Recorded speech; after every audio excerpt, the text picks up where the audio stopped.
Assalamualaikum warahmatullahi wabarakatuh. Perkenalkan, nama saya Alvin Lorenza. Saya mewakili kelompok saya, yaitu kelompok 3 yang beranggotakan 6 orang. Yang pertama Alfianor, yang kedua saya sendiri Fen Lorenza, yang ketiga Hidayatullah, yang keempat Megawulan Purnama, yang kelima Nina Anggiani, dan yang terakhir Putri Dinu Asnami Dewi. Kami mengangkat kasus, yaitu kasus Jaksa Pinangki korupsi. Ini adalah sosok Pinangki Sirna Malasari. Pinangki Sirna Malasari adalah seorang jaksa sekaligus anggota Bayangkari. Suami Pinangki merupakan perwira menengah kepolisian, yaitu AKBP Napi Tupulu Yogi Yusuf. Sebelum dimutasi pada 3 Agustus, Napi Tupulu menjabat sebagai Kasubagopsnal di Tipideksus di Bareskrim Polri.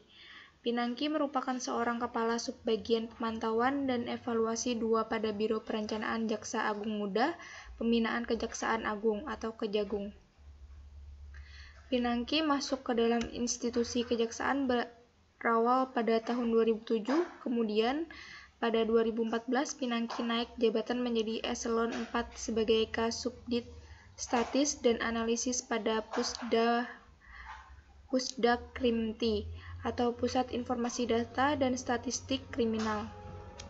Terakhir, pada 2016, dia menjabat sebagai Kasubag Pemantauan dan Evaluasi pada Biro Perencanaan.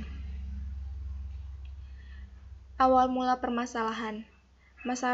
Masalah berawal dari Pinangki melakukan pergi ke luar negeri tanpa izin. Bidang pengawasan Kejagung telah menyatakan Pinangki terbukti melanggar disiplin karena pergi ke luar negeri tanpa izin sebanyak 9 kali pada tahun 2019. Negara tujuan Pinangki dalam perjalanan tanpa izin tersebut diantaranya ke Singapura dan Malaysia. Diduga dalam salah satu perjalanan ke luar negeri tanpa izin itu, Pinangki bertemu Joko Chandra. Pinangki saat itu hanya diberi hukuman disiplin. Ia pun dicopot dari jabatannya sebagai Kepala Subbagian Pemantauan dan Evaluasi 2 pada Biro Perencanaan Jaksa Agung Muda Pembinaan. Pinangki didakwa oleh majelis hakim dengan 3 dakwaan. Yang pertama, kasus korupsi. Di sini Pinangki dinyatakan terbukti menerima uang suap sebanyak $500.000 Amerika Serikat dari Joko Chandra.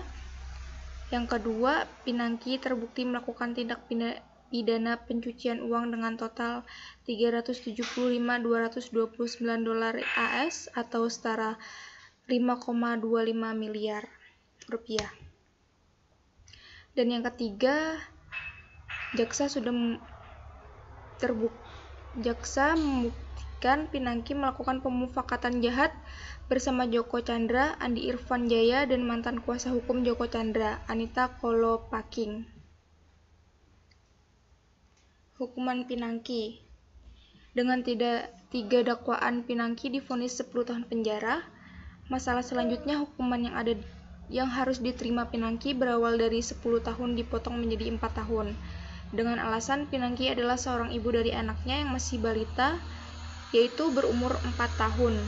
Layak diberi kesempatan untuk mengasuh dan memberi kasih sayang kepada anaknya dalam masa pertumbuhannya. Sebagaimana diketahui, Pinangki menjadi maklar kasus alias Markus agar terpidana korupsi Joko Chandra bisa lolos dari hukuman penjara dengan mengajukan PK. Saat itu Joko statusnya adalah buron, tapi usaha Pinangki terbongkar dan dia harus mempertanggungjawabkannya. Solusi dari kami adalah solusi dari masalah kasus Pinangki, yaitu seharusnya hakim harus bersikap tegas dengan keputusan yang harus diambil, dan hakim harus memberi ganjaran yang setimpal dengan kerugian yang Pinangki berikan kepada Indonesia, agar kasus ini tidak terulang kembali di Indonesia, dan juga untuk memberikan rasa jera kepada koruptor-koruptor yang ada di Indonesia. Peran mahasiswa. Kami sebagai mahasiswa harus mengawasi institusi kejaksaan dan kasus-kasus korupsi lainnya, terutama kasus Pinangki tersebut. Karena dengan adanya kasus Pinangki ini, kita mengetahui bahwa keadilan di negeri kita tercinta ini sudah sangat kritis. Kami sebagai mahasiswa harus menegakkan kembali keadilan yang ada di Indonesia sesuai dengan isi Pancasila pada sila kelima, yaitu keadilan bagi seluruh rakyat Indonesia.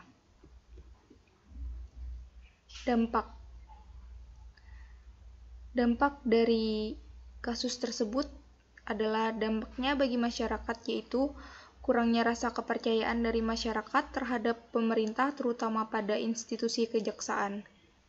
Karena dengan melihat dari kasus ini, dapat kita ketahui bahwa sebagai aparatur negara saja yang diamanahi menjadi bagian dari kejaksaan yang harus menegakkan hukum ini malah melanggar hukum, sehingga membuat masyarakat kurang mempercayai kepada hukum yang ada di negara ini.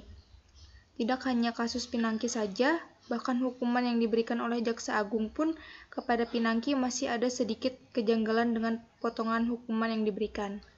Maka dari itu, oknum-oknum yang seperti ini harus kita bersihkan dari pemerintahan atau institusi-institusi yang berada di negara ini agar rasa kepercayaan rakyat kepada aparatur negara menjadi lebih baik. Sehingga hubungan antara masyarakat dengan aparatur negara akan menjadi nyaman tanpa ada rasa curiga maupun kesalahpahaman. Terima kasih atas